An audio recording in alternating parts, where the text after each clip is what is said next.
All right, everyone, welcome to the Energeia podcast. This is Dr. G, and today I'm joined by David Ohreen. David is an associate professor in the Department of General Education at Mount Royal University in Calgary, Alberta, Canada.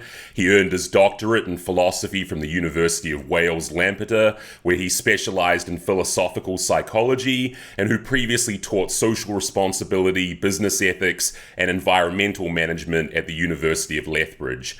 David's research is primarily centered on the complex linkages between psychology and moral decision-making, and is currently researching the motivations behind corporate funding of non-profit organizations, the role of peer influence on moral decisions, and the extent to which empathy can be used to create good corporate citizens, the latter of which will form part of our conversation today. He is the author of Folk Psychology, Its Scope and Limits, and an introduction to philosophy, knowledge, God, mind, and morality, as well as the co-editor of Between Truth and Falsity, Liberal Education, and the Arts of Discernment.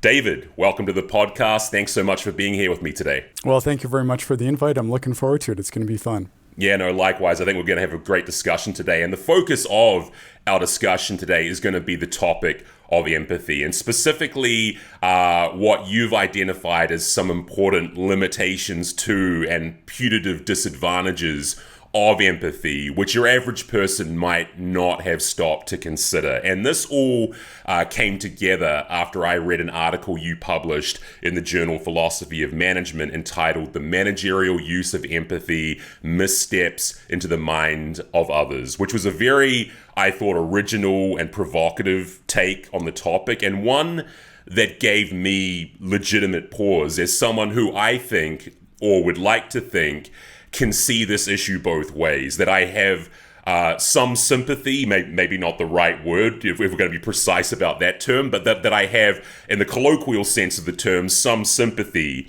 for promoting empathy as a kind of master value and mindset on the one hand, particularly within the business world, and on the other hand, that empathy itself has some stark limitations, which makes it fundamentally irreconcilable with the on-the-ground realities of the day-to-day business world. And I'd like us to get into where empathy can potentially lead us astray within the domain of business and management, specifically in due course. But just to get things started, I wonder if you could give us the strongest version possible of your own perspective on this construct. First, what is the operating definition of empathy that you use, that you roll with? And based on that definition, what is your overall view on the role and necessity of empathy in human life? Right. Not a broad question at all. So let's start with a couple of definitions. And I think empathy is often confused. You already mentioned the confusion, I believe, with sympathy. So empathy normally is defined as the ability to step into someone's shoes. So it's the idea that we can recognize another person's situation or circumstance and be able to step into their shoes to understand their thinking, their feelings, and their emotions. Now, normally in the psychological and the philosophical literature, empathy consists of two main components.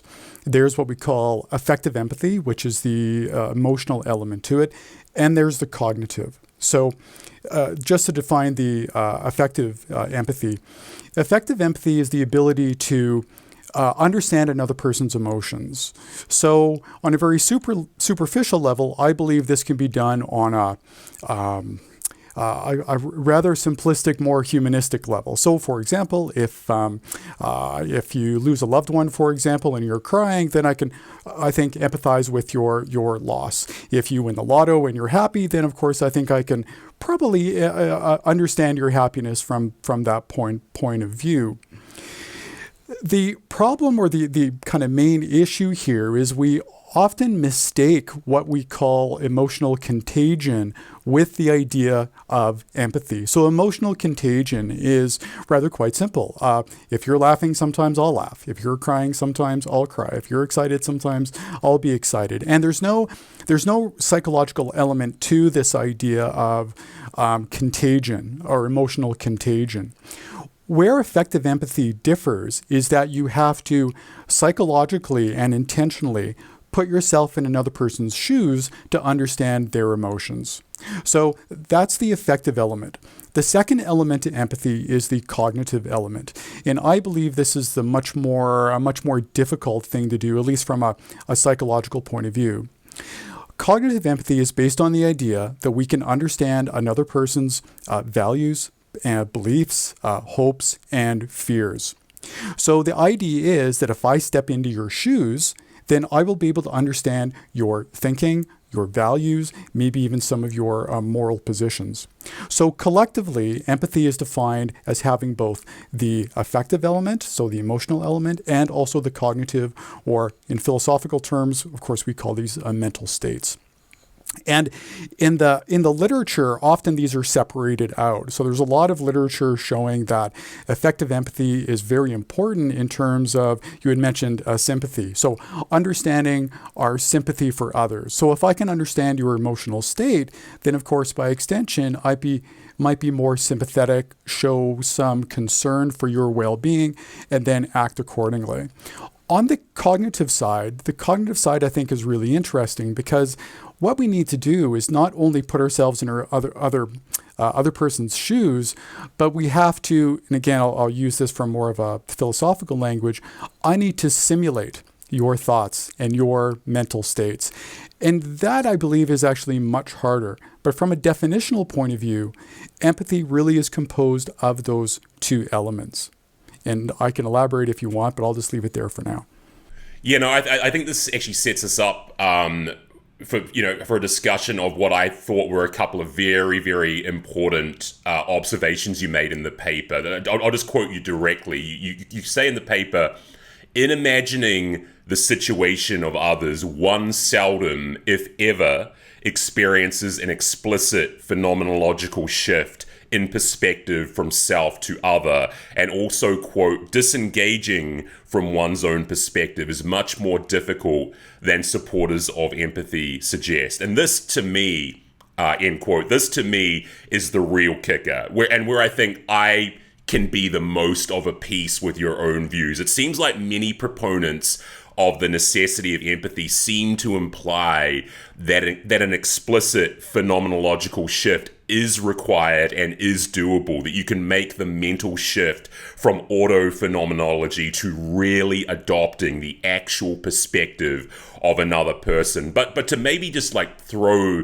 the pro-empathy mob and olive branch here, given that we can't, possibly make that phenomenological shift, does this make trying to at least understand the perspectives of others even more important, even if we can't adopt their perspective per se? Just a couple of things here. When it comes to understanding others, we're normally not confused by human behavior. So I don't think we need to expend a lot of psychological energy trying to understand others. In certain circumstances, yes.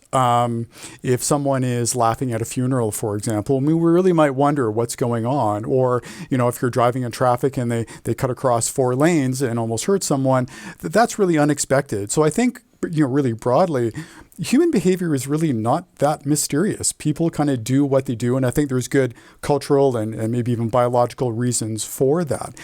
So I don't think it's that mysterious. But let me just address one of your other points here, Gareth, and it's this. I think there is some confusion in regards to how empathy actually works. So this issue or problem with phenomenological problem of actually getting into another person's head, I think is really, really difficult. But often empathy is confused in really 2 ways here. One, is empathy really about trying to take on another person's hopes, fears, beliefs, desires, and emotions? Or are we really projecting our own feelings and thoughts onto the other person. And I think there is some confusion there in regards to what exactly is empathy. Is empathy a matter of projecting what we would do in that situation, then trying to make some kind of connection to that person? Or is it really just trying to understand within the context their thoughts, their beliefs, their values, and so forth? If it's the latter, I believe that psychological step from me, my own projections to another person is very difficult. And the reason why it's difficult is because it requires us to isolate or to barrier off our own thoughts, beliefs, values, and emotions. And so I think there is a fundamental philosophical and psychological misunderstanding in regards to empathy. Now, the way that it's usually framed in the psychological literature and the business literature that we'll talk about, it's usually the idea that we can, I think there's problems with this, we can actually step into another person's mind, so to speak, read their mind, as it's often referred to. So I think there are some fundamental confusions, and what I'm trying to do in the paper is really try to highlight some of the problems with empathy itself and trying to highlight some of the psychological issues or concerns that are usually not addressed in the literature. And just, if I can just back up a little bit here, as a philosopher who studies ethics and business ethics, I also have a background in psychology. And I really find it perplexing how business scholars or philosophers often don't turn to the psychological literature or sociology or whatever they're doing in order to understand a particular phenomenology or phenomenological point of view, because empathy really is just that. Because ultimately we're trying to understand another person's perspective by understanding it not from our point of view, but from their point of view. And that's very, very difficult. And so I think there's, and I'm not saying this is intentional at all, but I think that supporters of empathy have a particular point of view in regards to pushing this. Now, why? Well, if you look at ethics and business ethics over the last, you name it, to 10 years, 20 years, 30 years, there's been business ethics courses, which I'm not sure, Gareth, if you teach, but they've been on the books for, 30, 40 years. We've got business programs devoted to good corporate citizenship and building good ethical business leaders. And the reality is we still bump up against these unscrupulous, unethical, problematic behavior from managers, from CEOs, and for middle managers and employees and so on and so forth. So it raises the question of whether or not ethics education and business ethics education is really having that much of an impact. And so I'm speculating a little bit here, but I think this push down the road to empathy is a way of trying to build up or ramp up the ethical perspective in business leadership, because it seems to make sense. Stepping into another person's shoes, understanding what they're trying to say, makes sense from a psychological point of view. Of course, if I understand your thinking and your feeling, maybe I won't, engage in immoral or questionable behavior, cut wages, undermine OH&S policy, or what have you. So I think there is a really interesting philosophical and psychological push for empathy. Now, empathy, I do believe, has a role in business, but it's very, very limited, at least in regards to the research. But the core of what I'm trying to argue for here, and this is where I think it's somewhat, perhaps more controversial, is I really don't think we need empathy at all. I think our understanding of other people, understanding their emotions and their thinking and their values and their beliefs really rests on a broader social construction through language of how people act, social norms, if you will. Yeah, and look, I think for me, this was kind of the most persuasive overall part of your paper, this notion that empathy actually doesn't add anything, that a combination of, background beliefs, shared moral and social norms, and kind of a basic level of interpersonal emotional understanding and attentiveness don't already provide. And so maybe you could expand on this point a little bit, just in terms of the overall, or what you perceive to be the overall non-necessity of empathy. And I mean, why do you think so many, not just business people where it's become currency, as you've kind of alluded to, and we'll get into more later, but why so many philosophers of mind, psychologists, and others champion the necessity of empathy if it really is so surplus to requirements? Because I don't believe that certainly in the business literature, they're not looking through the philosophical or psychological literature. They're not digging as deep as they should. And so I really believe that my benefit of the paper that we're talking about here is to highlight some of those concerns. But to your earlier point, so let me take a specific example, and I'll frame it through the empathetic lens, and I'll try to explain from my point of view why I believe we really don't need that. So in the business ethics literature, there is some discussion about whether empathy would allow managers to make better moral decisions regarding, in this particular study that I'm thinking of here, is wage cuts. And so what they ended up doing was the participants in this particular study engaged in a number of analyzing vignettes. One of the vignettes was about whether or not the manager or the CEO or the company more broadly should engage in cutting wages. The participants then took basically a survey, and there's a whole bunch of surveys in terms of how you measure empathy and so forth. And what they discovered, the participants discovered that the researchers discovered that those participants who had higher levels on the empathy score actually argued not to cut wages, opposed to those individuals who actually scored low on the empathy scale, thought that they actually should cut wages. And so what the authors argued is that empathy seems to play some particular role in terms of our ethical decision-making, the right ethical decision-making in terms of cutting wages. So the more empathetic you are, and I think this makes perfect sense, right? If I'm a manager or CEO trying to figure out whether or not to cut wages, who do I need to take into consideration? Well, I need to take into consideration, more specifically, my employees. And how are they going to feel? Well, if I'm empathetic, then I will step in their shoes, and I'll hopefully try to understand how they're thinking and they're feeling. I'll combine both of those terms, by the way. And how will they feel? Well, sad. They might be annoyed. They might be angry. They might file a lawsuit. They might, right? And there's ramifications for them personally. There's ramifications for their family, for example, right? And maybe if it means, for example, struggles paying utilities or food or so forth. So to me, this makes sense, at least superficially, that if I step inside your shoes as an employee, and if I'm the manager, well, of course, I'm not going to cut wages because, well, as a good moral citizen, and if I'm really empathetic, I will not want to see you suffer, and I'll want to show some concern for your overall well-being. So that's the argument for empathy. My main criticism of much of this literature is, in order to understand the negative effects of wage cuts on employees, why do we need empathy at all? And for me, this is kind of obvious in many ways.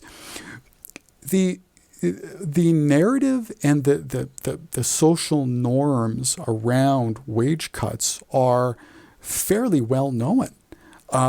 Wage cuts cause harms. Okay, right? So we can get into specifics here, right? Maybe a 0.25% wage cut might not be so bad. If it's 5% or 10% or 20% or whatever, then of course that might be a lot more. But there's a general narrative within our social structure, so to speak, that says, well, hold on a sec. If you're going to cut wages, well, then you're going to be harmed in some way. And so if you look at Daniel Kahneman's work on loss aversion, for example, is a really nice example of this. And his research shows that those individuals who are adversely affected by, let's say, a wage cut are more psychologically harmed than those individuals who get a raise. So it's this idea of marginal utility, right? So if I get a 5% pay raise, that marginal utility for me is going to be, well, it's not going to be that high. Okay, so maybe I can go on a nice vacation for with my family, or I can fix my washing machine that is broken, or I can maybe put a down payment on a car. But if my wages are cut 5%, that negative marginal utility from a psychological point of view is much greater. And so this idea of loss aversion, I believe, is really part of this social norm. We have social norms regarding wages and the deleterious effects of those on employees. So if I'm a manager, and this is the point that I'm trying to make, why do I need to empathize? Why do I need to take on and jump into their shoes regarding their emotions or their thoughts? We know exactly how they're going to feel generally and what they're going to think, and their beliefs about wage cuts. They're not going to be very happy. And so all we need to do is look around within that social kind of normative structure as a way of actually understanding those negative effects on employees. So I'm trying to separate here you could call me a social constructionist, the social norms and how they're constructed, especially within particular cultures and societies with language relative to this idea of empathy. So I'm trying to tease those apart a little bit. Now, not to get too far afield here, but I think empathy does have very limited application when it comes to family-run businesses or businesses that are smaller, where we can actually get to know one another a little bit. And the research seems to show that our empathetic abilities are really premised on how well we know one another. So Gareth, you and I don't know one another at all. I would have a very difficult time trying to empathize with you. If I had a close friend here, or if my wife or my children were here, I can empathize, pretty well. But even then, again, according to the psychological literature, our ability to accurately empathize with other people at the highest level, so with your spouse or significant other, is only around 30 to 35%. Strangers, it's around kind of 20 odd percent, or a bit lower, again, depending, chances like 5%. So, again, I think there's some real issues here with empathy. There might be a bit of wiggle room when it comes to family and friends, but we can talk about that in a bit if you wish. Yeah, but only a marginal amount of wiggle room. I just was thinking then about my own wife, and, to go back to something you said earlier, even trying to adopt the perspective of my own wife, someone who I'm closer to and have a more intimate familiarity with than anyone else in my life, trying to step into her shoes, I'm still going to be bringing with me all the conceptual overlay, all the phenomenological baggage that comes with inhabiting this mind that I have. And so, my ability to relate directly to her perspective is going to be still incredibly constrained. To take this idea that this definition, this operating definition of both cognitive and affective empathy you presented earlier. To take that version of the those versions of the definition of empathy, it's a non-starter. It's a non-starter as far as being able to give your mind such a clean reset that you can just, again, completely divorced of all the baggage that you've got in your own mind to step into another person's shoes.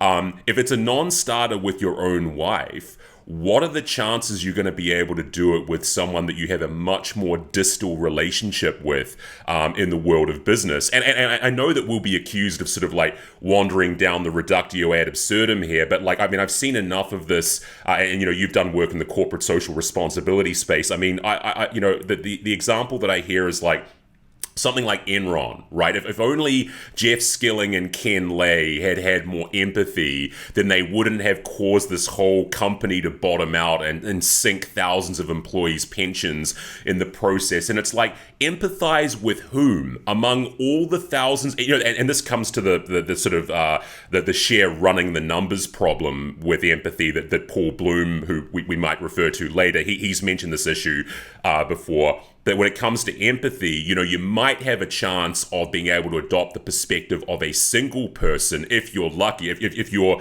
so psychologically adroit that you really can clear your mind of all your existing baggage and then adopt the perspective of one person. But when we're talking about thousands of people being affected by a business decision, how is empathy possibly going to serve those ends when it comes to doing, the right thing ethically? And yet people talk about this, they proselytize this idea, again, if only the people at the top of the food chain and some of these big corporations that have been responsible for all sorts of, malfeasance and, various corporate misadventures in the past, if only they'd had more empathy. Well, empathy for which of their employees who were affected, and, and what was that going to gain them that just having a better moral framing of doing the right thing as a corporation wouldn't have got them? Well, yes, and this is just it. But you know why? Because if you look at some of the work on stakeholder theory, right, which grew out in the 1980s, that's why. Because this idea of recognizing the stakeholders opposed to shareholders is so imbued in the business literature that empathy is one way of trying to get managers, CEOs, and other business persons to recognize their actions and their decisions have real consequences. But to your point, one stakeholder analysis, one stakeholder recognition, the ability to empathize with various stakeholders is not only going to be restricted, it's going to be almost next to impossible.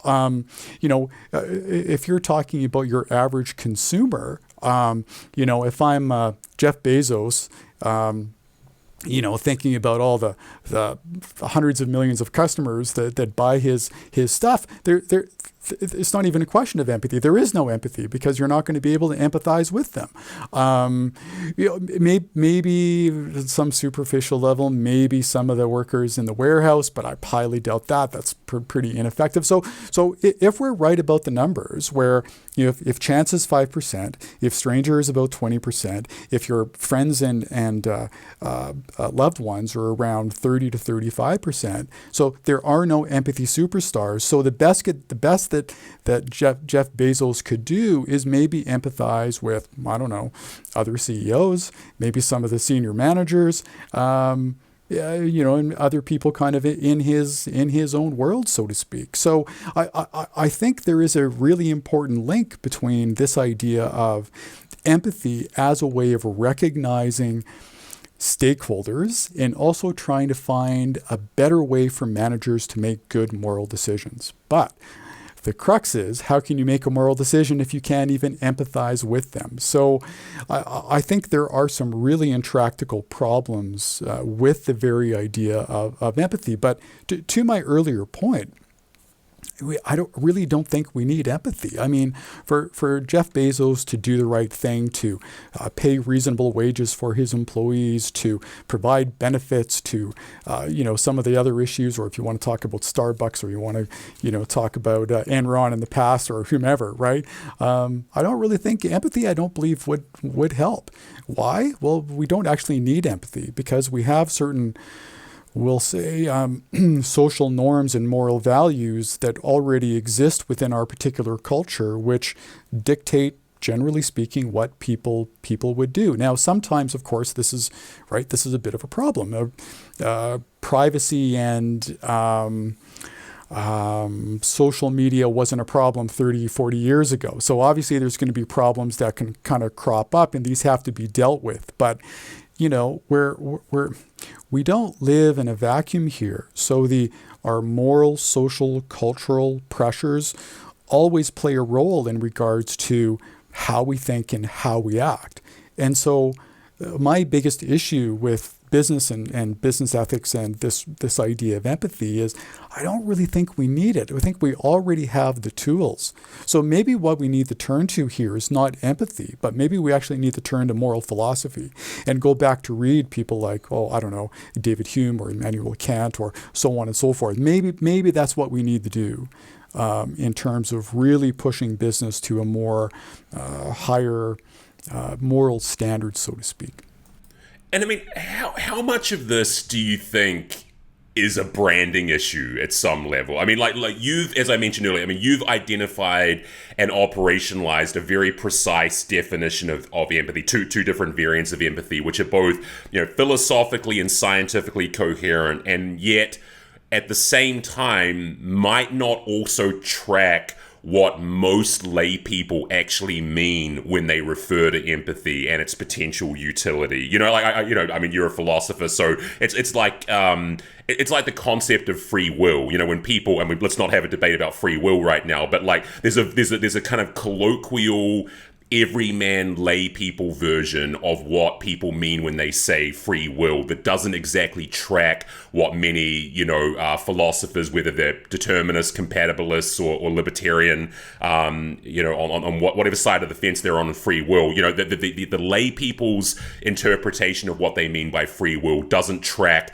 the philosopher's arguments either way. So I mean, from your point of view, is there kind of a baby in the bathwater aspect to the usage of empathy, in so much as it's a word that we're kind of stuck with on some level, that perhaps it's more prudent in some sense to kind of reimagine or reconceptualize the term in a different light because its lay usage does have some social and cultural affordances that some other term might not. Like I'm also thinking about the term spirituality here, how spirituality used to have and still does have a lot of baggage that comes along for the ride with respect to religion and religiosity, but that we just simply don't have a better substitute. And so like a lot of people have kind of co-opted the term spirituality in a more secular sense, just again because we don't have a better substitute. And just to go back to Paul Bloom very quickly, do you think that Paul Bloom's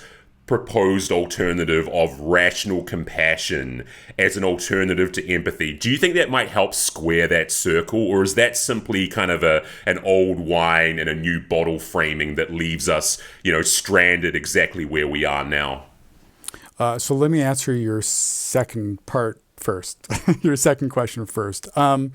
So the idea of rational compassion, I think, is interesting, and the way that I'm reading Paul Bloom is that he's really focusing on this idea of what we call sympathy, right? Because the idea of sympathy, and so a bit of a long story, it goes back to Adam Smith and David Hume, but the idea of sympathy, I think, is fairly interesting because it does tap into this idea of affective empathy, trying to understand how another person would feel. And again, according to the literature, tapping into that idea of sympathy or maybe compassion is a really good motivator. At least, again, according to some of the research, that if I feel compassion for someone, then I'm going to engage in what they call pro-social or helping behavior.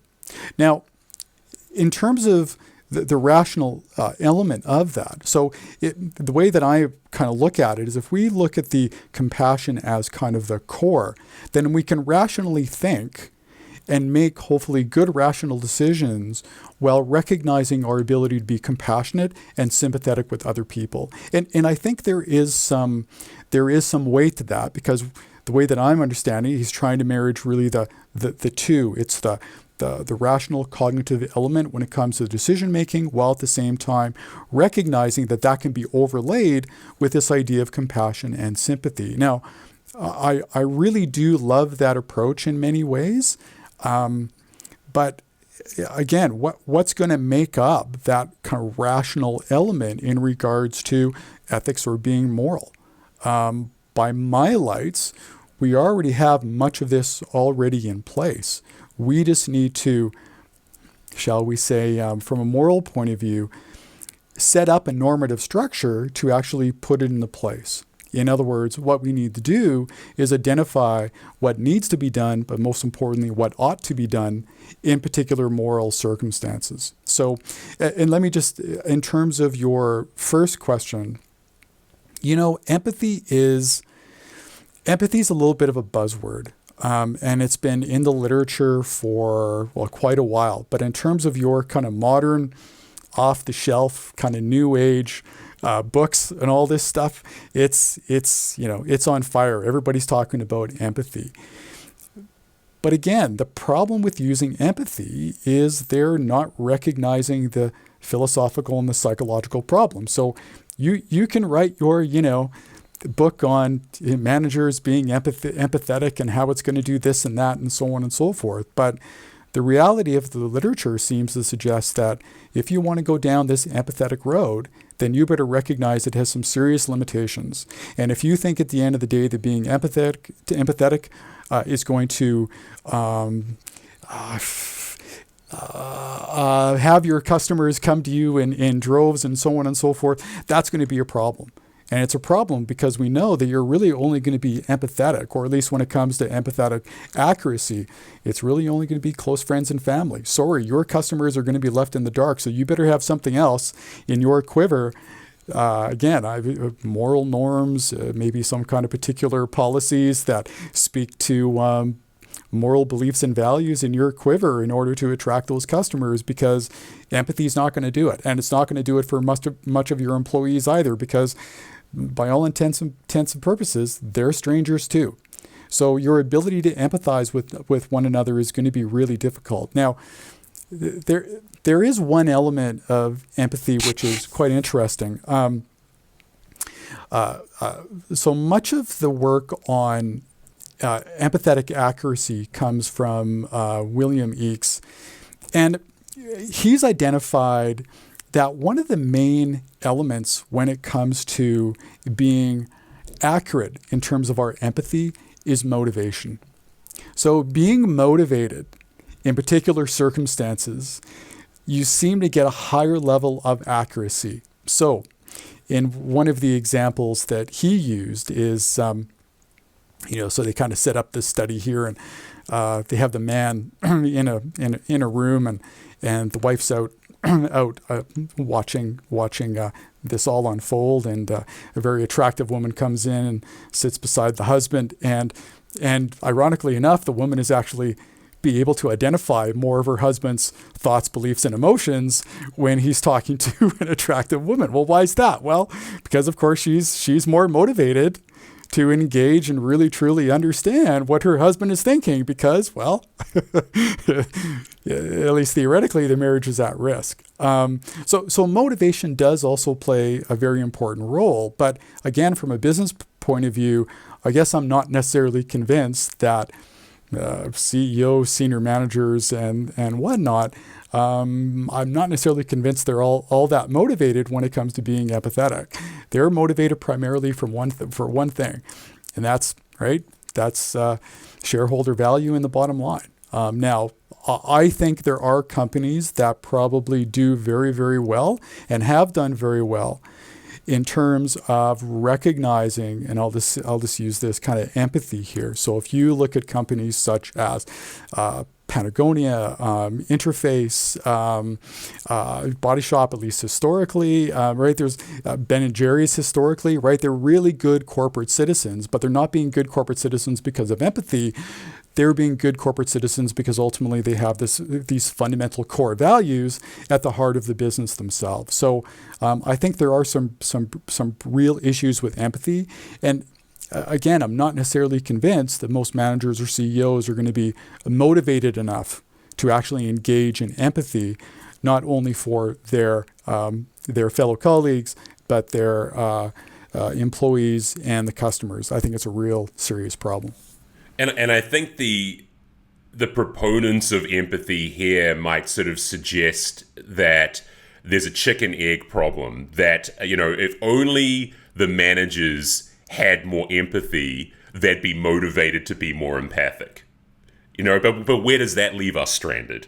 You know, how do we get that feedback loop that, you know, in motion in such a way where we begin with empathy and then we're motivated to be empathic with people? That to me again seems frank. You know, like again, maybe one or two people you could make you could square that circle, right? But when we're talking about like a mass macro level corporate approach, again, to use the Enron example or whatever, like if only they had more empathy, they would have been motivated to show more empathy to other people, and then we would have avoided all the problems and the downfall associated with that company. But to me, that just seems like wish thinking, frankly. Well, to your point, there's some really interesting research which shows that there is a rise in terms of our ability to empathize with others, with those that we perceive to be within our in-group, opposed to the out-group. Okay, so if you're a part of my in-group, I don't know, maybe we're fellow philosophers, or we've got managers talking to one another, or we've got, you name it, nurses talking to one another. They're kind of an in-group. Do you know what I mean? So they might share similar belief structures or value structures or whatever. So the studies have shown that we can relate more to people within our own in-group, and by extension, our ability to empathize with them increases. Okay, so in other words, we've got higher percentage of empathy accuracy with those in an in-group opposed to those in the out-group. So you can imagine a CEO, okay, who's in their in-group. Well, okay, it's going to be other CEOs, could very well be the shareholders, could maybe be senior managers. What about your kind of average employee? I would take a guess that the employees are probably an out-group. There's also interesting research, and I'll just add to this here, which shows that your ability to empathize with other people is also based on your kind of socioeconomic status as well. It actually turns out that those individuals on the lower socioeconomic status actually tend to empathize more than individuals on the higher socioeconomic status. So if you tie this all together, you've got senior managers or CEOs. They're going to empathize with their like kind. Their ability to empathize is going to be lower to those people who are outside. And the corollary of all of this, I believe, is that it does actually set up a fundamental problem where you could actually engage in immoral or questionable behavior. This actually comes from Jesse Prince and some of his work on empathy and morality. And his argument is that, well, hold on a sec. If we're going to empathize with others, especially when you have these socioeconomic and in-group and out-group dynamics, then notice the problem, right? If I'm only concerned with the shareholders or the stock value or other CEOs or even just the board, then from a moral point of view, what's stopping me from cutting wages or reducing environmental standards or reducing safety procedures in the company and so forth? In other words, empathy could lead to a situation where it doesn't increase moral behavior, could actually decrease moral behavior. And so if that's the case, well, then what's the fallback? Well, for me, the fallback is, well, we know it's right or wrong because ultimately we've got particular moral and social norms based within our culture and especially our language that ultimately tells us what is right or wrong. And I can elaborate a little bit if you wish, but that ultimately for me comes from my theory is rooted in a Russian psychologist named Lev Vygotsky. And what Vygotsky argues is that we don't live in a vacuum, that as we're socialized within particular communities and socialized with our family and friends, our socialization is and what we think is also tied to language. And of course, what's imbued in that language? Moral norms, social norms. We're told how to behave. We ask how to behave. And so if you try to think about this from the ground up, children are raised within a particular family structure.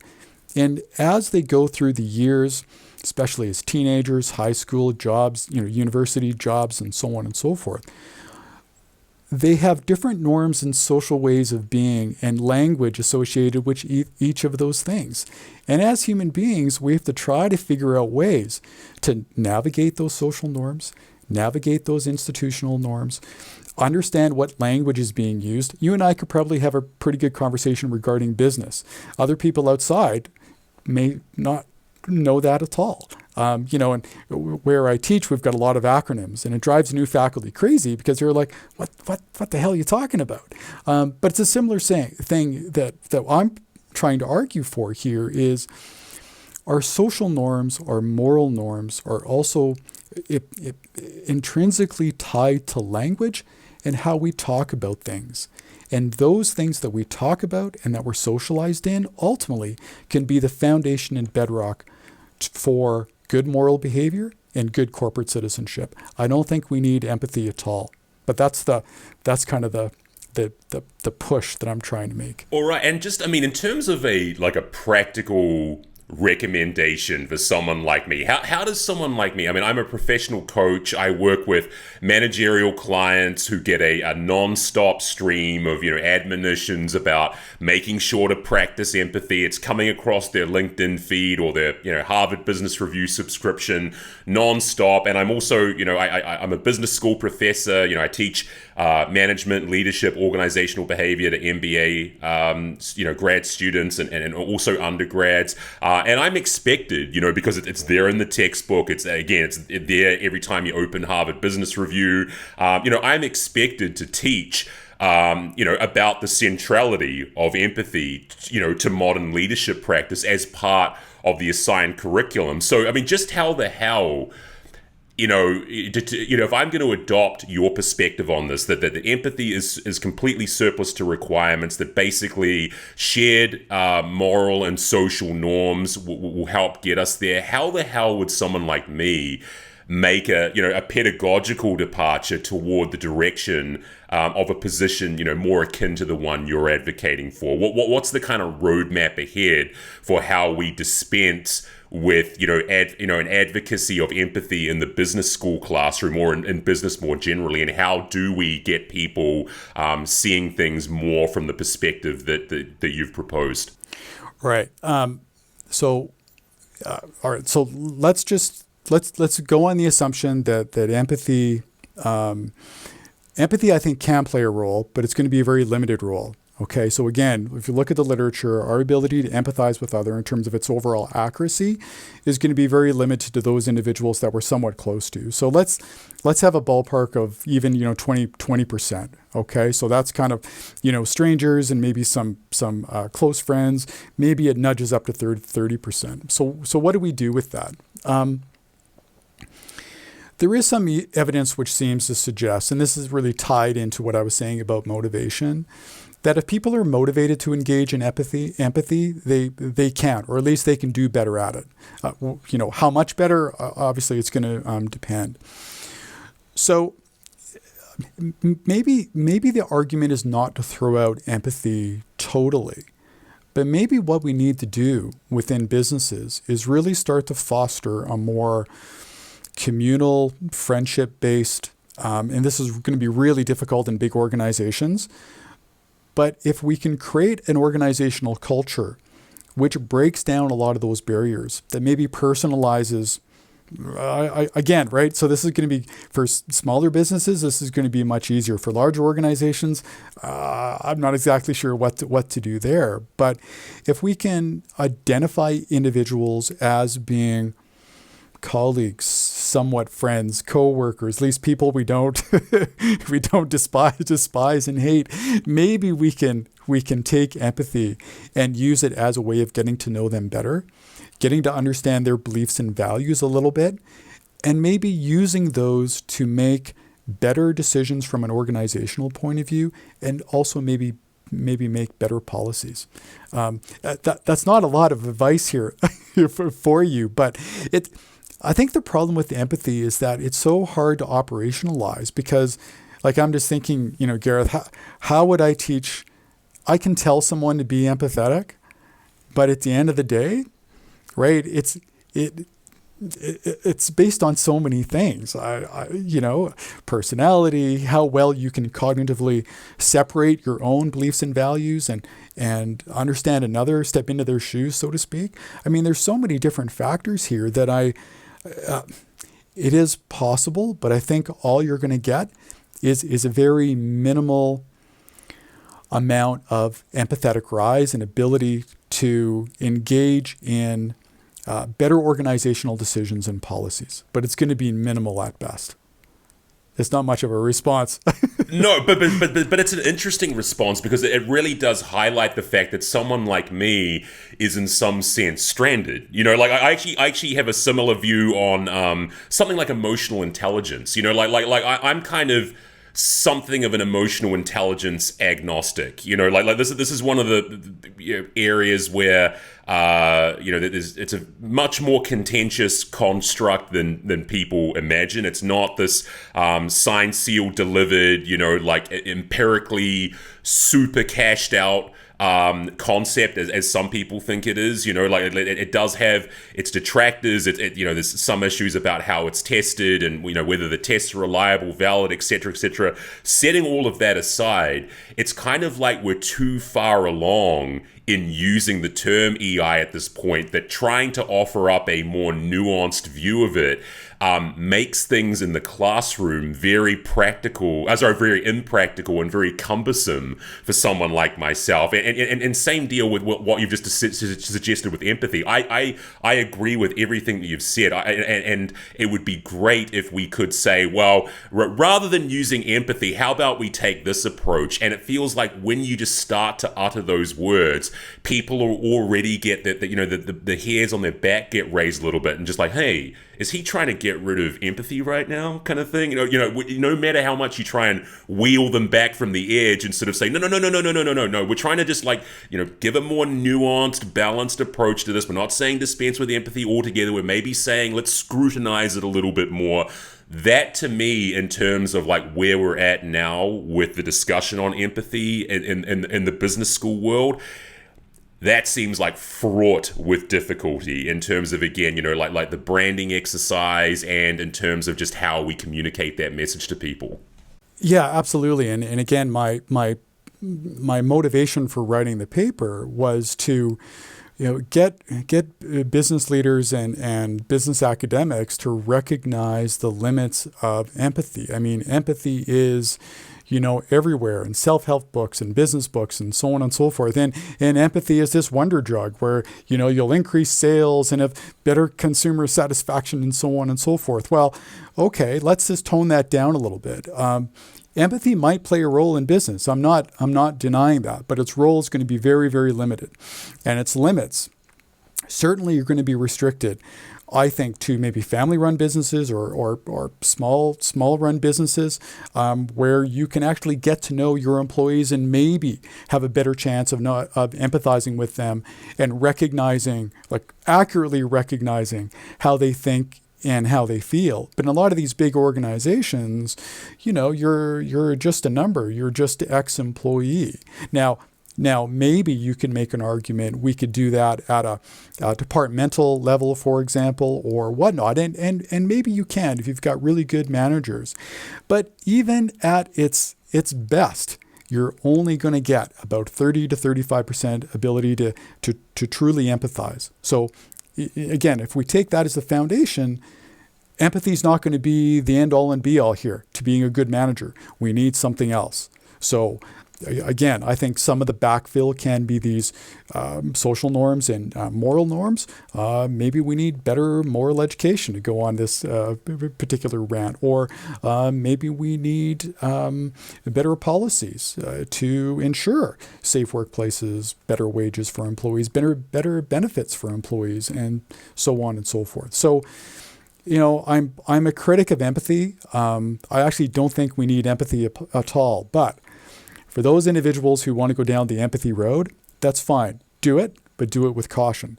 Because when you're trying to empathize, it's not the end all and be all. It's not going to save us from the profit motive and the destruction of our our environment, not to get too, right? There's serious challenges. And empathy alone, that's not going to solve our issues here. We need a lot more. We need good policy. We need a moral structure.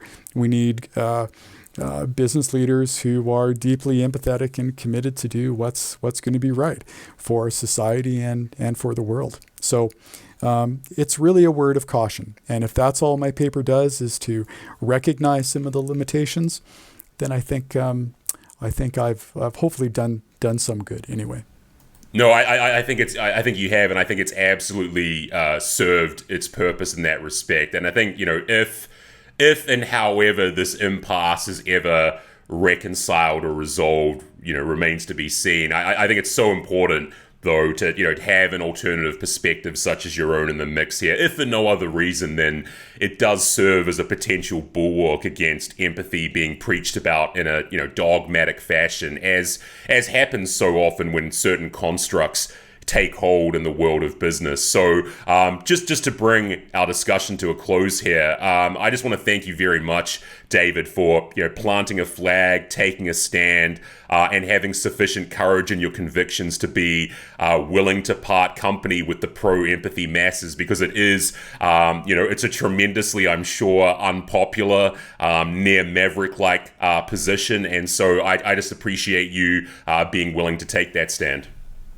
Well, no, thank you. And thank you for the time and giving me a platform for getting those views out. And it's been really great. And I hope we can further discussion regarding empathy and have a, shall we say, a more fulsome analysis of empathy and its use in business. More to come. Watch the space. Thanks so much. Cheers, David. Appreciate it. Thank you. Right out. Bye. Take care. Bye-bye. And they got me thinking.